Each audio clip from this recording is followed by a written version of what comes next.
Good morning students. आज हम EVS का पार्ट 3 चखने से पचने तक करेंगे। सभी बच्चे अपनी अपनी बुक खोलेंगे। ये है आपका पेज नंबर 22 यानी कि 22। पार्ट 3 चखने से पचने तक। स्वाद ही स्वाद। झुम्पा रसोई में गई और माँ से लिपट कर बोली, माँ मैं नहीं खाऊंगी कड़वे करेले, मुझे तो तुम गुड़ रोटी ही दे दो। माँ ने हंसते हुए कहा, कितना मीठा खाओगी, सुबह भी तो तुमने चीनी वाली रोटी खाई थी। तुम बोर नहीं होते एक ही तरह के स्वाद की चीजें खाकर? झूलन ने झुम्पा को चिढ़ाते हुए कहा। झुम्पा तपाक से बोली, तुम बोर होती हो क्या? इमली चाटते चाटते जरूर नाम सुनते ही तुम्हारे मुंह में पानी आ गया होगा। झूलन बोली, मैं मीठा भी खाती हूँ, नमकीन भी। हाँ, खट्टी इमली मुझे बहुत ही पसंद है, पर मैं करेला भी खा लेती हूँ। यह कहकर झूलन ने माँ को देखा और दोनों जोर से हंस पड़ी। झूलन झुम्पा से बोली, चलो एक खेल खेलते हैं। मैं तुम्हारे मुंह में खाने की कोई चीज रखूंगी, तुम्हें आंखें बंद करके उसे पहचानना होगा। झूलन ने चम्मच में नींबू के रस की कुछ बूंदें ली और झुम्पा को चखाई। खट्टा नींबू, झुम्पा झट से बोली। फिर झूलन ने गुड़ की डली उठाई तो माँ बोली, पीस कर खिलाओ नहीं तो फट पहचान लेगी। झूलन ने थोड़ा सा गुड़ पीस कर झुम्पा को चखाया तो उसने पहचान लिया। इस तरह झुम्पा ने कई चीजें पहचानी। तली हुई मछली को तो झुम्पा ने बिना चखे ही पहचान लिया। तब झूलन बोली, अब नाक बंद करके पहचानो। झुम्पा ने चखा तो वह सोच में पड़ गई। कुछ कड़वा सा है, कुछ खट्टा सा, कुछ नमकीन सा, एक चम्मच और खिलाओ, वह बोली। झूलन ने चम्मच में करेले की सब्जी ली, झुम्पा की आंखों की पट्टी खोली और बोली, खाओ। झुम्पा भी हंसते हुए बोली, लो खिलाओ। चर्चा करो और लिखो। खट्टी इमली का नाम सुनते ही झूलन के मुंह में पानी आ गया। तुम्हारे मुंह में कब कब पानी आता है? अपनी पसंद की 5 चीजों के नाम और उनके स्वाद लिखो। स्टूडेंट्स, यहाँ पर आपको अपनी पसंद की यानी कि जिनके नाम सुनकर आपके मुंह में पानी आ जाता है, उनके नाम और उनका स्वाद कैसा लगता है आपको लिखना है। अगर मैं अपनी बताऊं तो मुझे गर्मी के मौसम में आइसक्रीम बहुत पसंद है। आइसक्रीम का नाम सुनते ही मेरे मुंह में पानी आ जाता है। और मुझे संतरा खाना भी बहुत पसंद है। संतरे की खुशबू से भी मेरे मुंह में पानी आ जाता है। मुझे समोसा और चाउमीन भी बहुत पसंद है। इनको देखते ही मेरे मुंह में पानी आ जाता है। फ्रेंड्स, अब आपको अपनी पसंद की चीज़ें बतानी है कि कौन सी चीज़ें देखकर आपके मुंह में पानी आ जाता है और उनका स्वाद आपको कैसा लगता है। तुम्हें एक ही तरह का स्वाद पसंद है या अलग अलग? क्यों? स्टूडेंट्स, मुझे तो अलग अलग तरह के स्वाद पसंद हैं। एक ही तरह के स्वाद से मैं बोर हो जाती हूँ। आप अपनी बताओ। झूलन ने झुम्पा को नींबू के रस की कुछ बूंदें चखाई। क्या कुछ बूंदों से स्वाद का पता चल सकता है? हाँ स्टूडेंट्स, खट्टे की कुछ बूंद से ही स्वाद का पता चल जाता है, और खासकर नींबू और संतरा तो बिल्कुल तभी। अगर तुम्हारी जीभ पर सौंफ के दाने रखें तो क्या तुम बिना चबाए उसे पहचान पाओगे? कैसे बताओ। स्टूडेंट्स, खाने की चीज़ों को हम बिना छुए, बिना चबाए उसके स्वाद और खुशबू से उसे पहचान सकते हैं। और सौंफ की खुशबू बहुत ही तेज होती है, जिसको हम फट से पहचान सकते हैं। स्टूडेंट्स, खेल में झुम्पा ने मछली कैसे पहचान ली? वे कौन सी चीजें हैं जो तुम बिना देखे और चखे केवल सूंघकर पहचान सकते हो? आपको पता है ना बच्चों, मछली की गंध कितनी तेज होती है। खेल में झुम्पा ने मछली को उसकी सुगंध से पहचान लिया। मछली को हम बिना देखे बिना चखे केवल सूंघकर पहचान सकते हैं। क्या तुम्हारे घर पर किसी ने तुम्हें नाक बंद करके दवाई पीने को कहा है? वे ऐसा क्यों कहते हैं, पता है आपको? पता है बच्चों, ऐसा क्यों बोलते हैं कि नाक बंद करके दवाई ले लो? ऐसे इसलिए बोला जाता है क्योंकि नाक बंद करने से दवा की गंध का पता नहीं चलता, और खाने की गंध से खाने के स्वाद का भी पता चल जाता है। इसीलिए जब हमें दवाई की गंध नहीं आती तो दवाई ज्यादा कड़वी नहीं लगती। आंख बंद करके स्वाद पहचानो। अलग अलग स्वाद की कुछ चीजें इकट्ठी करो और अपने साथी के साथ झूलन और झुम्पा की तरह खेल खेलो। अपने साथी को चीजें चखाओ और पूछो, स्वाद कैसा था, खाने की चीज क्या थी। स्टूडेंट्स, यहाँ पर आपको अपने फ्रेंड्स के साथ, अपने दोस्तों के साथ झुम्पा और झूलन की तरह ही एक गेम खेलना है और इसमें आप अलग अलग तरह की चीज़ें जैसे चीनी, गुड़, करेला या कोई दूसरी सब्जी या और कुछ जैसे चॉकलेट, आइसक्रीम वगैरह उसके मुंह में रख कर आप उससे पूछ सकते हो कि स्वाद कैसा था और खाने की उस चीज़ का क्या नाम था।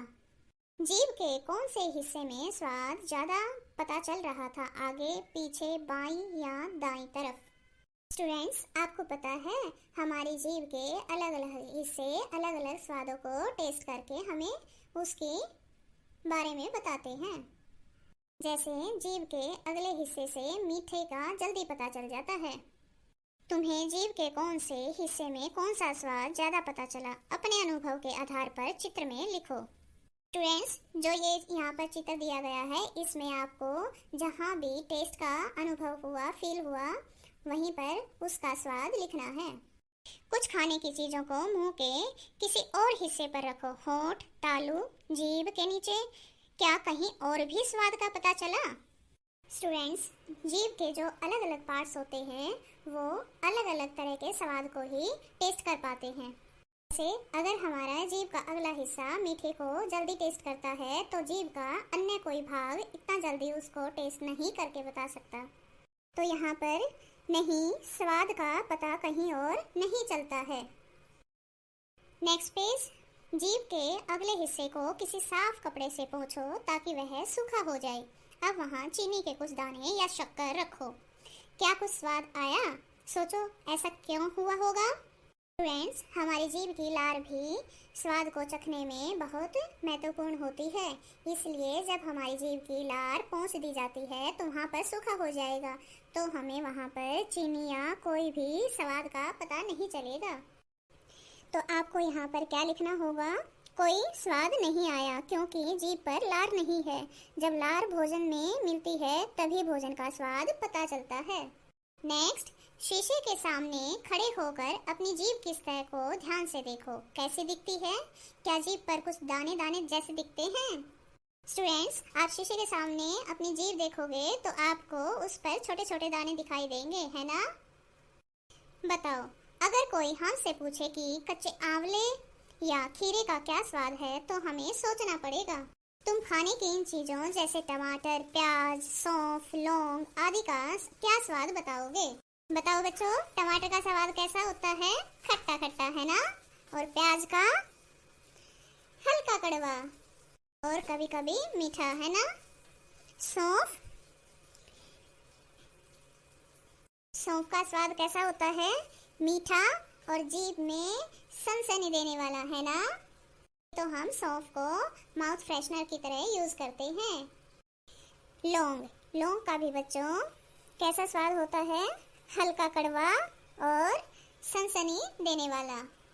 स्वाद बताने के लिए कुछ शब्द ढूंढो और खुद से सोचकर बताओ। स्टूडेंट्स, यहाँ पर जैसे मैंने आपको बताया है सौंफ और लौंग का स्वाद सनसनी देने वाला होता है। इसी तरह तुम्हें भी स्वाद बताने के लिए कुछ शब्द ढूंढने हैं और खुद से ही सोचकर बनाने हैं। जैसे मिर्ची खाने से कैसा लगता है आपको? इसके लिए शब्द बनाकर बताओ। ऐसे ही कुछ और चीज़ें सोचो जो तुम्हें खाकर स्वाद का पता चले और उस स्वाद को बताने के लिए कुछ अलग से शब्द सोचकर बताओ। कुछ चीज़ें चखने के बाद झुम्पा बोली सी सी सी। सोचो उसने क्या खाया होगा? बताओ बच्चों, क्या खाया होगा झुम्पा ने? मिर्ची। Very good.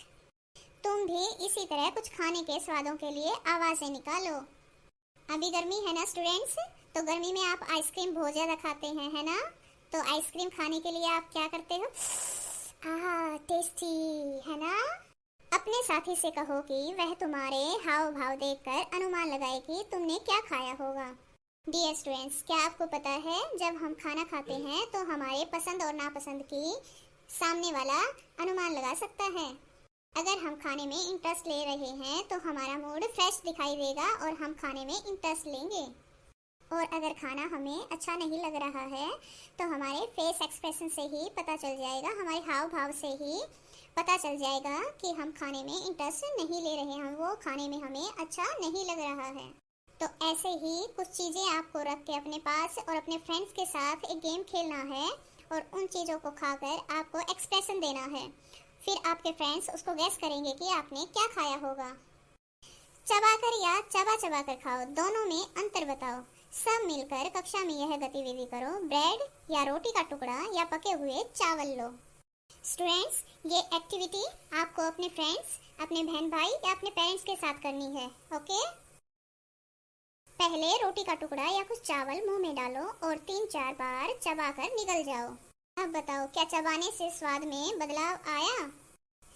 डियर स्टूडेंट्स, यहाँ पर आपको स्वाद में कोई भी चेंज नहीं लगेगा। नेक्स्ट आपको क्या करना है, अब रोटी का टुकड़ा या कुछ चावल मुंह में डालो और 30-32 बार चबाओ। क्या देर तक चबाने से स्वाद में बदलाव आया? स्टूडेंट्स, यहाँ पर आप देखेंगे कि जब आपने रोटी का टुकड़ा या चावल देर तक चबाया है तो उसका स्वाद मीठा होने लगता है, क्योंकि देर तक चबाने से भोजन का स्वाद मीठा हो जाता है। चर्चा करो। घर में लोग तुम्हें कहते होंगे खाना धीरे धीरे खाओ, ठीक से चबाओ, खाना अच्छे से पचेगा। सोचो वे ऐसा क्यों कहते होंगे? स्टूडेंट्स, आपके पेरेंट्स आपको हमेशा खाना खाते टाइम टोकते होंगे, है ना? हमेशा बोलते होंगे आपको कि खाना धीरे धीरे खाओ, चबा कर खाओ। स्टूडेंट्स, वे इसलिए बोलते हैं क्योंकि खाना पचाने के लिए उसे अच्छी तरह चबाना जरूरी होता है। जब तुम कोई सख्त चीज़ जैसे अमरूद खाते हो तो तुम उसे मुंह में डालने से लेकर निगलने तक कौन से बदलाव आते हैं और कैसे? स्टूडेंट्स, जब हम कोई सख्त चीज़ खाते हैं और उसको चबाते हैं तो वो धीरे धीरे चबाने के बाद थोड़ी देर बाद मुलायम होने लगता है ना? फिर हम उसको निगल जाते हैं और चबाने के बाद उसका स्वाद भी मीठा होने लगता है। सोचो, हमारे मुंह में लार क्या काम करती होगी? स्टूडेंट्स, लार हमारे भोजन को मुलायम और मीठा बनाती है और ये पाचन में भी मदद करती है, यानी कि हमारा भोजन पचाने में भी मदद करती है। नेक्स्ट पेज, दिल की बात। तुम्हें क्या लगता है शरीर में खाना कहाँ कहाँ जाता होगा? दिए गए चित्र में खाना जाने का रास्ता अपने मन से बनाओ। अपने साथी का चित्र भी देखो। क्या तुम्हारा चित्र और साथी का चित्र एक जैसा है या अलग? स्टूडेंट्स, हमारे मुंह से लेकर हमारे खाना जाने का रास्ता सभी का एक जैसा होता है, तो सभी का चित्र भी तो एक जैसा ही होगा, है ना? चर्चा करो। क्या तुमने किसी को कहते सुना है, मेरे पेट में चूहे कूद रहे हैं? तुम्हें क्या लगता है, भूख लगने पर सचमुच पेट में चूहे कूदते हैं? हाँ, मैंने घर में भी और अपने फ्रेंड्स को भी कई बार कहते सुना है कि मेरे पेट में भूख के मारे चूहे कूद रहे हैं। पेट में चूहे कभी नहीं कूदते। स्टूडेंट्स, आपको पता है भूख लगने पर पेट में कुछ हलचल होती है और ऐसा लगता है जैसे पेट में कुछ कूद रहा है। पेट में चूहे कूदना एक मुहावरा है जिसका अर्थ है जोरों से भूख लगना। कैसे पता चलता है कि तुम्हें भूख लगी है? स्टूडेंट्स, मुझे भूख लगती है तो मेरे पेट में अजीब सी हलचल होने लगती है। आपको कैसे पता चलता है, बताओ? सोचो, अगर तुम 2 दिन तक कुछ भी ना खाओ तो क्या होगा? स्टूडेंट्स, आपको पता है अगर हम 2 दिनों तक कुछ भी ना खाएं तो कमजोर हो जाएंगे और बीमार भी पड़ सकते हैं। क्या तुम 2 दिन तक पानी के बिना रह सकते हो? सोचो, जो पानी हम पीते हैं वह कहाँ जाता होगा? नहीं, हम एक दिन भी बिना पानी के नहीं रह सकते। पानी हमारे शरीर के बहुत से कार्यों में मदद करता है, जैसे पाचन में, उत्सर्जन में, और शरीर का ज़्यादातर पानी मूत्र और पसीने के द्वारा शरीर से बाहर निकल जाता है। स्टूडेंट्स, नीचे कुछ बच्चों की पिक्चर्स दी गई हैं जिसमें बताया गया है कि उनको जब भूख लगती है तो उनको क्या क्या फीलिंग आती है। जैसे इसमें एक लड़की बताती है, भूख से तो मेरे सिर में दर्द हो जाता है। और अगला बच्चा बोलता है, जब भूख लगती है तो मुझे गुस्सा आता है। इसी तरह कई बच्चों ने अपने भूख लगने पर उनको कैसा कैसा महसूस होता है उन्होंने बताया है। स्टूडेंट्स, आज के लिए इतना ही। आपको ये सारे पेज रीड करने हैं और इम्पोर्टेंट क्वेश्चंस जो मैंने आपको भेजे हैं वो नोटबुक में उतारने हैं। इससे आगे का लेसन हम नेक्स्ट वीडियो में करेंगे। Till then, bye bye, see you.